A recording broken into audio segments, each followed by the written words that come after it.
From Chicago, welcome to 3Degrees Discussions. I'm your host, Mike Vasquez. This is a podcast devoted to the stories behind the innovators, entrepreneurs, and leaders in the 3D printing industry.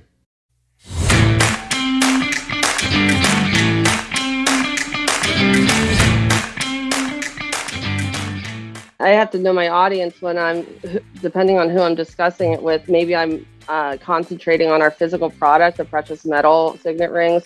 But if I'm at a 3D printing conference, we do have a digital option, an instant download option that you can design your own ring and have the file emailed to you within minutes that you can print on your own machine. So there is that digital element for those who maybe wanted to tinker with 3D printing, because it's so nascent, but it's been years in the making. That was Casey Melvin. Casey and her sister Janine are two dynamic, entrepreneurial sisters who co-founded The Future of Jewelry. The Warby Parker of Jewelry is a full-service digital jewelry design house and manufacturer. TFOJ specializes in creating the digital software, infrastructure, and physical supply chain for designing, creating, and finishing custom jewelry pieces in a wide variety of materials. The company, established by the sisters in 2017, was founded to make jewelry customization easier, more affordable, and accessible for all.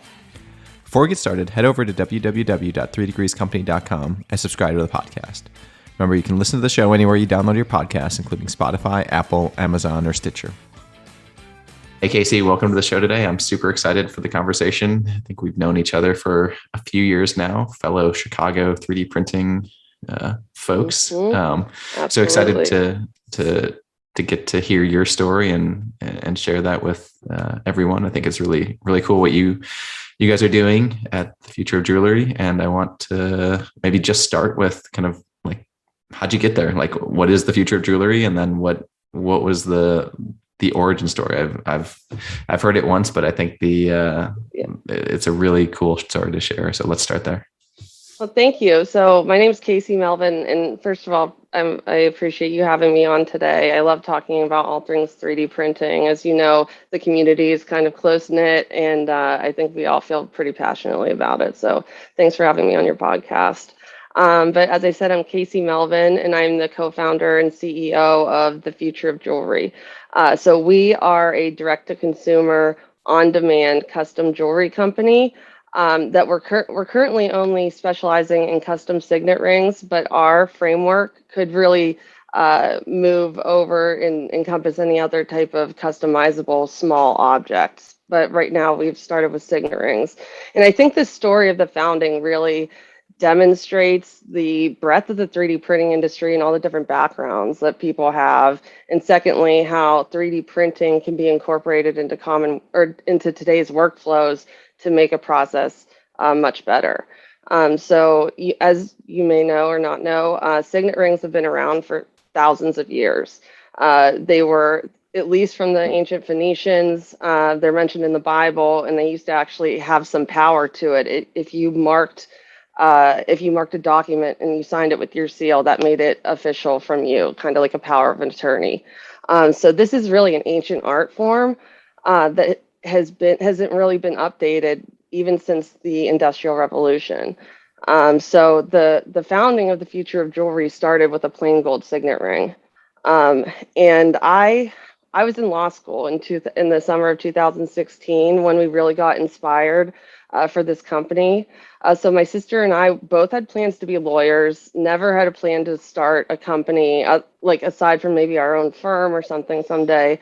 But I don't think we ever viewed ourselves as going into business, but we found a product we really felt passionately about, and that there was a void in the current market, and that technology could help fill that void and kind of democratize the process of custom jewelry that has been traditionally so expensive and requiring such high skill craftsmanship that it's expensive and it's out of the reach of most people. So we were studying abroad in the summer of 2016 at Oxford. I was studying comparative criminal law, and she was doing comparative corporate law between the United Kingdom and the United States. And we had never studied abroad before, although we had both worked in the law industry in the years in between college and law school. So we kind of knew this was our last hurrah, our last time to really have a good summer before you get into like clerkships and applying for jobs and studying for the bar and things like that. So we had plans for 6 weeks to study abroad, and we wanted to take full advantage of that. So we booked like the cheapest flight we could go anywhere in the vicinity every weekend, and kind of explored everywhere we could. And so we were having such a good time, and we became really close as sisters, like in our adult lives. And we wanted to buy something together to commemorate that trip. So we were kind of on the lookout into little side shops as we were walking around. And the one weekend we were in Spain on a Spanish island, and we happened into a small jewelry store.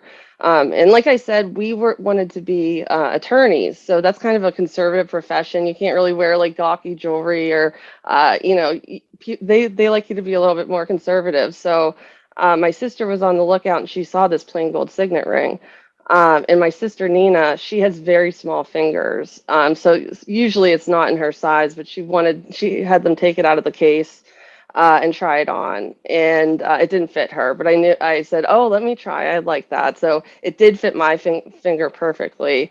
And we got to watch the owner of the jewelry store hand etch my initials into the face of the ring. And my sister and me got to watch it and experience it. And I said, you know what, Nina, I bet you there is something existing somewhere, a plain gold signet ring that we can get you to match, and it'll still commemorate our time together this summer. So fast forward to the holiday season later that year, I was going to buy one for my sister. So I started doing research, and we kind of found two different options. I could either spend $1,800, which I love my sister, but not $1,800 worth. An $1,800 one from Tiffany that you had to pay extra to get engraved, and there were no returns. And then there was kind of like a cheaper option in base metal, under $100, but they maybe only offer a few sizes, and they can't, because it's base metal, they couldn't resize it. So I came to my sister and I said, I can't believe this doesn't really exist right now, but there's no way to create your own custom ring online. So we started to do research, and we found this void that we thought could be filled with, the increases in technology, in terms of software and in terms of like infrastructure. So we did research, and we didn't necessarily get set on 3D printing. We wanted to just recreate this signet ring workflow that we could allow customization in a broad range of sizes. And we figured out that to do a line of signet rings, it can cost up to $10,000 for each mold that you make. And then that's every size. So if you wanted to have a really broad range, you'd be, up to 1 million maybe if you wanted even more than one shape. And we didn't have that type of, capital to invest on the front end. So we tried to be more nimble, and we invested in developing a platform, a 3D customization platform specifically for signet rings, accessible on the web. You don't have to download anything. You can go right in your browser, and create a custom signet ring in your precise size, and have transparent pricing where the pricing is based on the volume in your ring, and the cost of the metal on that day. So we kind of created this workflow that would be impossible by mass production methods without a humongous upfront investment. And we created we have no inventory, no physical inventory. All of our inventory is quote unquote digital. So that has allowed us to really concentrate on our core competency, which is this 3D platform that you can go on and customize your own ring in a number of fonts. You can add your signature. You can upload your own logo or artwork. You can even upload your own 3D file if you had something like that. And on the back end, that ring is generated, and we produce it to order. So 3D printing has been so important in making our business model a reality. And it's a perfect example of kind of like an ancient product, or a product that's been around forever, and updated it and made it more accessible because of what it was able to automate. That's awesome. And so when you're kind of learning about your customers and you were